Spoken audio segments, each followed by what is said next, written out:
হচ্ছে ভাইরাস জ্বর। এই সময়ে ভাইরাস জ্বর অনেক বেশি হতে পারে। সেক্ষেত্রে কি ধরনের উপসর্গ দেখা যাবে এবং জ্বর হলে কখন আসলে ডাক্তারের পরামর্শ নিতে হবে? এখানেও সেই একই বিষয়টি চলে আসে। অনেকেই দেখা যায় যে ডাক্তারের পরামর্শ না নিয়ে আ অনেক রকমের ওষুধ খেয়ে ফেলেন। অন্য অনেকের পরামর্শে তারা ওষুধপত্র খান। এ ব্যাপারে যদি বলতেন একটু।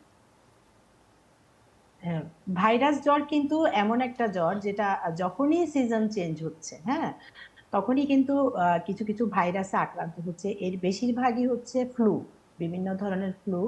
তো ভাইরাস জ্বরের প্রধান লক্ষণ আমি একটা কথা বলবো, সেটা হচ্ছে জ্বর তো থাকবে, কিন্তু ভাইরাস জ্বর বেশিরভাগ ক্ষেত্রে কিন্তু আপার রেসপিরেটরি ট্র্যাক্ট, অর্থাৎ নাক, কান, গলা বা ফুসফুস এসব জায়গায় ইনফেক্টেড হয়, এদের প্রদাহ হয়, সাথে সাথে জ্বরটাও থাকে।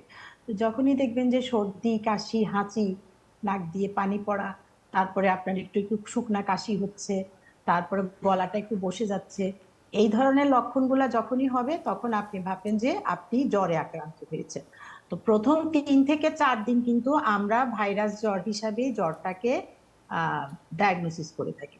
কিন্তু 4 দিনের পরে যদি দেখেন যে না, টেম্পারেচারটা কমছে না এবং আপনার এই জ্বরটাও বেড়ে যাচ্ছে, কন্টিনিউয়াস জ্বর হচ্ছে, এবং সাথে সাথে কাশিটাও আপনার গাঢ় হয়ে যাচ্ছে, খুব কফ আসছে কাশির সাথে, তখন আপনি বুঝবেন যে আপনাকে ডাক্তারের পরামর্শটা নিতে হবে।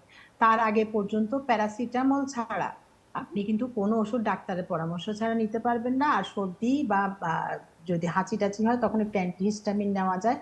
আর আরেকটা জিনিস হচ্ছে, জ্বর হলে কিন্তু মেটাবলিজম বেড়ে যায়, যার জন্য প্রচুর পরিমাণ পানি এবং লবণযুক্ত খাবার খেতে হয়, প্রচুর পরিমাণ লিকুইড খাবার খেতে হয়, ফল খেতে হয়।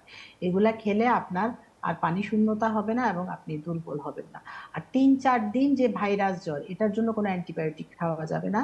কারণ ভাইরাস জ্বরের ক্ষেত্রে একটা কথা প্রচলিত, আমরা জ্বর বিশেষজ্ঞরা বলি, সেটা হচ্ছে আপনি যদি অ্যান্টিবায়োটিক খান তাহলে জ্বর থাকবে 7 দিন, না খেলে থাকবে 1 সপ্তাহ। সুতরাং আপনি ভাইরাস জ্বরে অ্যান্টিবায়োটিক খাবেন না ডাক্তারের পরামর্শ ছাড়া।